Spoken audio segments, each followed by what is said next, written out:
மதுரையில் புதிய தமிழகம் கட்சியின் தலைவர் டாக்டர் கிருஷ்ணசாமி செய்தியாளர்களை சந்தித்தார். அப்போது அவர் அளித்த பேட்டியில் 2026 சட்டமன்ற தேர்தலில் ஒரு கட்சி மட்டுமே ஆட்சிக்கு வருவதை ஏற்க முடியாது. அமைச்சரவையில் பங்கில்லாத ஆட்சி காலனி ஆதிக்கத்திற்கு சமமானது. அனைத்து தரப்பு மக்களின் வாக்குகளை பெற்றுவிட்டு அதிகாரத்தில் பங்கு தர மறுப்பது ஜனநாயகம் ஆகாது. அமெரிக்காவின் அழுத்தம் காரணமாக ரஷ்யாவிடமிருந்து இந்தியா கச்சா எண்ணெய் வாங்குவதை நிறுத்தியுள்ளது கவலை அளிக்கிறது. இது நாட்டின் வேளாண்மை மற்றும் தொழில்துறையை கடுமையாக பாதிக்கும். மாஞ்சோலை தொழிலாளர்களை திமுக அரசு வலுக்கட்டாயமாக வெளியேற்றுவது கண்டிக்கத்தக்கது. அங்கு அடிப்படை வசதிகளை முடக்கி நீதிமன்றத்திற்கு அரசு தவறான தகவல்களை வழங்கியுள்ளது.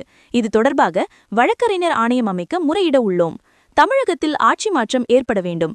கூட்டணி ஆட்சியில் அதிகார பகிர்வு என்ற ஒற்றை இலக்கை முன்னிறுத்தியே புதிய தமிழகம் கட்சி தனது தேர்தல் பணிகளை முன்னெடுத்து வருகிறது. இல்லை நாங்கள் ஜனநாயகத்தில் ஒவ்வொருத்தரும் ஒரு கருத்தை சொல்லாங்க. அவங்க கருத்தை யார் சொல்கிறாங்க அப்படிங்கிறது தெரியல. அதை பற்றி இல்லை.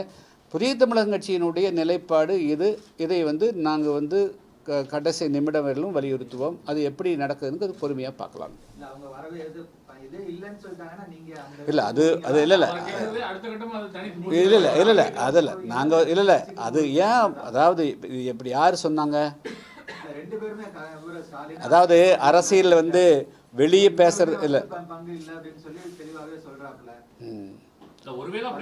இல்லை சொல்லட்டுங்க. அது சொல்லட்டும். பிறகு அதை பற்றி ஒன்றும் இல்லை. தேர்தல் நாள் இருக்குது இல்லைங்க. ஏதாவது இல்லை அதாவது அப்படி இல்லை. நாங்கள் தெளிவாக சொல்லிட்டோம். கூட்டணி அரசுன்னு சொல்லிட்டோம்.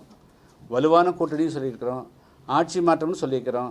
இதெல்லாம் எல்லா விஷயத்தையும் வெளியே தேர்தல் நடக்கிற விஷயம் எல்லா விஷயத்தையுமே எந்த அரசியல் கட்சியும் வெளியே சொல்ல முடியாது. எல்லாமே ஸ்மூத்தாக நல்லா போயிட்டுருக்குதுன்னு பேச்சுவார்த்தைகள். அது நல்லா வரும்னு பார்க்குறேன்.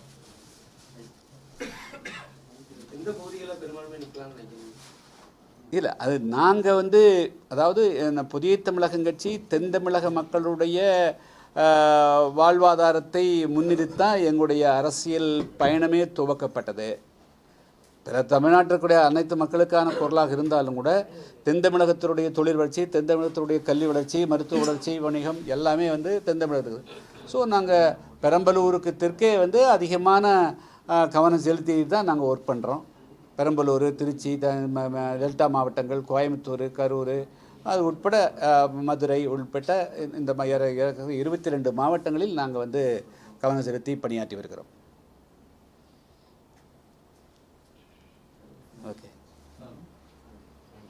தேங்க்யூ.